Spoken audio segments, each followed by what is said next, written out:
नमस्कार प्रिय साथियों, मेरा नाम है गंगाराम। आज की वीडियो उन व्यापारी भाइयों के लिए है, उन सदगृहस्थों के लिए है जो जीवन में लंबे समय से आर्थिक संकटों को झेल रहे हैं।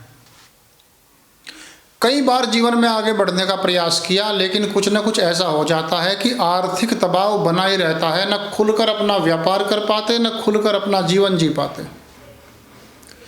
बहुत सारे उपाय करा लिए, बहुत सारी साधना भी करके देख ली। आज की वीडियो में ज्योतिष शास्त्र से प्रमाणित 5 उपायों पर बात करूंगा, 5 चीज़ों पर चर्चा करूंगा। ये छोटे छोटे 5 बदलाव भी आप करके देख लीजिए। ज्योतिष शास्त्र का स्पष्ट मानना है कि आपका जीवन धन धान्य से भर जाएगा। आपके जीवन में खूब पैसा होगा और चीज़ें बिल्कुल सकारात्मक तरीके से आगे बढ़ेंगी।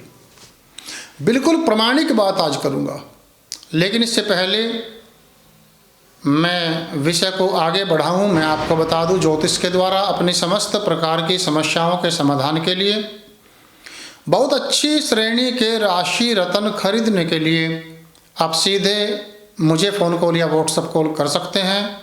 मेरा फ़ोन नंबर आपके सामने है, आप टाइम लेकर पर्सनली मुझसे मिल भी सकते हैं। चलिए अविलंब विषय में आगे बढ़ते हैं। साथियों, सबसे पहले आपके घर में जो ईशान का कोना है, पूर्वोत्तर के जो बीच की दिशा है आपके घर की, उसका अध्ययन कीजिए। वह दबा हुआ नहीं होना चाहिए, वह उठा हुआ होना चाहिए, अप होना चाहिए। अगर आपके ईशान का कोना घर में दबा हुआ है तो कोई भी आप प्रयास कीजिए, क्योंकि वह दैविक शक्ति का स्थान है। वहाँ पर दैविक शक्तियाँ जो हैं, दैविक ऊर्जाओं का आवागमन वहाँ पर लगा रहता है। नंबर 2, आपके घर का जो ईशान का कोना है, पूर्वोत्तर का जो एरिया है, वहाँ गंदा पानी नहीं बहना चाहिए। अगर वहाँ से गंदा पानी होकर के बहता है किसी भी कारण से, तो यह बहुत बड़े धन हानि के स्पष्ट संकेत है, बड़ी दुर्घटना के स्पष्ट संकेत है। जिस घर में ईशान कोण में गंदा पानी का प्रवाह होता है, वहाँ पर समझ लीजिएगा कि जीवन भी मुर्दे के समान हो जाता है। जीते जी व्यक्ति मुर्दे के समान व्यवहार करता है। नंबर 3, आपके घर के उत्तर की लाइन में और पूर्व की लाइन में कोई यूजलेस सामान बिल्कुल भी नहीं होना चाहिए। जिस सामान को आप प्रयोग ही नहीं करते, उसके स्नेह पाश में बंधकर, उसके मुंहों में बंधकर लंबे समय तक उसको घर में रखते हैं। ये स्वभाव होता है कुछ मित्रों का, कुछ माताओं का। जो सामान यूजलेस है, आपके प्रयोग में नहीं है, 1 मिनट के अंदर घर से बाहर कीजिएगा उसको। नंबर 3, आपके घर का जो मेन गेट है, आप उस पर रिसर्च कीजिए। वह टूटा फूटा तो नहीं है, परमानेंट सुधार करने के बाद भी खंडित तो नहीं रहता। आपके घर के मेन गेट में चिड़ की आवाज़ तो नहीं आती, इस प्रकार की कोई चीज़ तो नहीं है, यह देखिएगा। सबसे महत्वपूर्ण और 5वीं बात, घर में जो किचन है आपकी, जो आपकी रसोई है, वह कोई भी कंडीशन में, किसी भी परिस्थिति में दक्षिण पश्चिम के कोने में नहीं होनी चाहिए। नहीं तो मस्तिष्क में, घर में, परिवार में नकारात्मक ऊर्जा का प्रवाह परमानेंट हो ही जाएगा। पानी की टंकी अग्निकोण में ना हो। पूर्व और दक्षिण के बीच का जो कोना है, पानी की टंकी वहाँ बिल्कुल भी नहीं होनी चाहिए। अब अंतिम और महत्वपूर्ण बात, डेड लाइन में कहता हूँ, लंबी चौड़ी बात करने का मुझे हैबिट ही नहीं है। डेड लाइन में आपको सबसे महत्वपूर्ण बात समझाता हूँ। बहुत बारीकी से स्वयं पर अध्ययन कीजिए, आपके घर के सदस्यों पर अध्ययन कीजिए। जब आप घर के बाहर होते हैं तो माइंड एकदम से फ्रेश होता है, मूड फर्स्ट क्लास होता है, लेकिन जैसे ही घर में आते हैं, शरीर में भारीपन, आलस्य, चिड़चिड़ापन, बिना मतलब की बातों में क्लेश, घर के सदस्यों से प्रेम होने के बाद भी उनसे कटुता का व्यवहार, ऐसा व्यवहार जिससे उनको मानसिक कष्ट पहुँचे, और स्वयं के शरीर से स्मेल आना, और लंबे समय तक घर में रहने पर चेहरे का डाउन आ जाना, लंबे समय तक घर से बाहर रहने पर चेहरा एकदम सुंदर हो जाना, अगर ये लक्षण आपको दिखते हैं तो योग्य आचार्य, योग्य ज्योतिष के जानकार से जरूर इस बारे में परिचर्चा करें। और ईशान कोण में बैठ करके आपकी जो पूजा का जो आसन है वह लाल रंग का होना चाहिए, ऊनी आसन होना चाहिए। सूती आसन पर बैठकर साधना करने से, बिना आसन के साधना करने से व्यक्ति को धन हानि का सामना करना पड़ता है।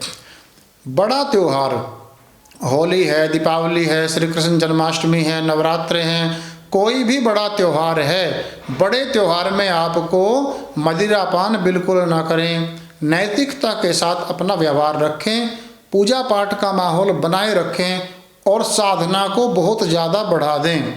आप बड़े त्योहारों में एनर्जी लेवल जो है बहुत ज़्यादा होता है, इसलिए हमारे धर्मशास्त्र और ज्योतिष कहता है पर्व के अंदर देवता का वास माना गया है। तो आप कोई भी पर्व हो उसमें बिल्कुल सदाचरण करें और अपनी साधना को 1 से 1.5 घंटा बढ़ा दीजिएगा।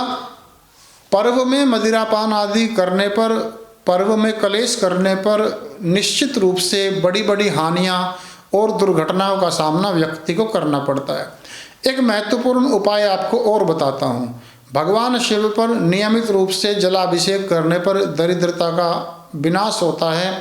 इसलिए तीर्थ में, अपने गांव के मंदिर में, किसी भी सिद्ध स्थान में सोमवार के दिन रुद्राभिषेक करें। अपनी जानकारी के हिसाब से जितना कर सकते हैं उतना करें, या योग्य लोगों से, यूट्यूब से, शास्त्रों से, जहाँ से भी जानकारी मिल पड़े उसके विषय में कंप्लीट जानकारी आप प्राप्त करके रुद्राभिषेक करें और वहीं बैठकर ओम नमः शिवाय इस मंत्र का सोमवार के दिन 11 माला या उससे अधिक जाप करें।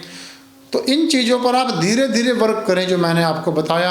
आप पाएंगे 3 महीने में चीज़ें बदली हैं।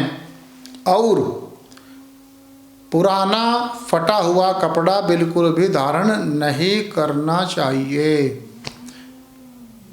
स्नान के उपरांत पुराने दिन के पहने हुए कपड़े बिल्कुल भी धारण ना करें, चाहे उनको जल के अंदर से निकाला हो, लेकिन धुले धुलाए कपड़े ही धारण करें। उसके बाद अपनी पूजा पाठ करें, आपको सकारात्मक परिवर्तन ऑटोमेटिकली देखने को मिल जाएगा।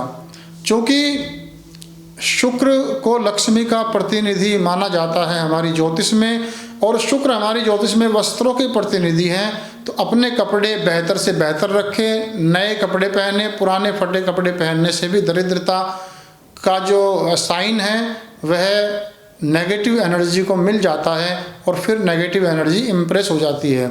साथियों, जो व्यक्ति के माइंड में, चूँकि ऊर्जा का प्रवाह दिमाग से होता है, नकारात्मक विचार, सेक्स के विचार, काम क्रोध लोभ के विचार, परमानेंट जो व्यक्ति क्रोध से और सेक्स के विचारों से भरा रहता है, कहीं ना कहीं उसको भी धन हानि का सामना करना पड़ता है। इसलिए जितना टाइम आपको देना है जिस कार्य के लिए उतना टाइम दीजिए। 24 घंटे अपने चित्त में क्रोध का जो विचार है वह रहेगा, ईर्ष्या, ज्वेलेसी, किसी के प्रति नफरत या काम का विचार अगर ज़्यादा टाइम आपके चित्त में रहेगा तो वह भी दरिद्रता को एक प्रकार से आप निमंत्रण ही दे रहे हैं। ठीक है, तो इन बातों का ध्यान रखिएगा। कामना करता हूँ एक एक जानकारी को आप एब्जॉर्व करेंगे और उसको अपने जीवन में कहीं ना कहीं जिएंगे, स्वीकार करेंगे और सुधार करेंगे। वीडियो को लाइक करें, शेयर करें और चैनल को सब्सक्राइब करें। मिलते रहेंगे ऐसी ही जानकारियों के साथ भविष्य में भी। तब तक के लिए नमस्कार।